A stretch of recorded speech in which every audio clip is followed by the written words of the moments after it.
Ada banyak sekali perusahaan yang melantai di Bursa Efek Indonesia tahun 2023 ini. Tanggal 6 Oktober 2023, Bursa tuh mencatatkan 68 perusahaan baru. Ini memecahkan rekor sepanjang masa, di mana di tahun 1990-an itu IPO-nya cuma sekitaran 66 saham aja.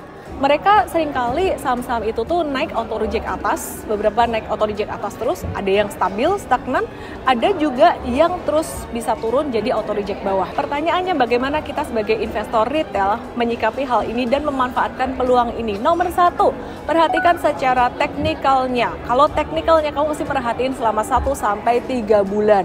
Caranya gimana sih? 1-3 bulan ini kamu perhatikan pattern-nya, harga dan juga volume yang seperti saya jelaskan di workshop Super Trader. Kemudian perhatikan pattern dari chart-nya itu sendiri. Jangan pilih saham yang justru malah arah terus, yang malah naik terus. Pilihlah saham yang kalau dia habis naik, dia justru malah ada konsolidasi atau sideways-nya. Nah, kemudian selain itu, lihat juga likuiditas dari perusahaan tersebut dari perdagangan di bursa setiap harinya, perhatikan bid offer-nya.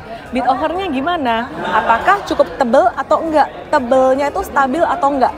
Kalau bid offer-nya tebelnya nggak stabil, kadang-kadang ada tinggi, kadang-kadang hilang. Nah, itu agak-agak beresiko juga ya. Jadi tentang hal ini kita bantu setiap hari itu di M-Trade. Terus kemudian yang kedua, jangan lupakan fundamental perusahaan. Kalau kamu pilih buat trading, sebenarnya fokusnya tuh lebih ke harga sahamnya. Fundamental perusahaan tuh memang bukan yang utama, tapi teknikal harus diperhatikan. Jika kamu berencana untuk investasi saham jangka panjang, maka analisis fundamental perusahaan itu sangat diperlukan. Yang perlu dilihat apa? Yang pertama adalah bisnis model perusahaan, yang kedua adalah pangsa pasar. Pastinya cari perusahaan yang bisnis modelnya cenderung bisa defensif, tidak terlalu siklikal kalau untuk long term investing, dan kemudian cari juga yang pangsa pasarnya besar dibandingkan dengan kompetitor-kompetitor lainnya. Kemudian cek juga manajemen dari perusahaan tersebut. Apakah manajemen perusahaan tersebut itu bagus, bisa berkembang dengan baik, rencana-rencana pengembangannya dari historical terlaksana dengan baik, dan kemudian di masa depan gimana, itu akan juga sama sebenarnya kayak historicalnya, mereka bisa mengembangkan atau enggak tuh kelihatan manajemen tuh dari historicalnya. Kalau bisa datang rapat umum pemegang saham, hadiri karena bisa ketemu langsung dengan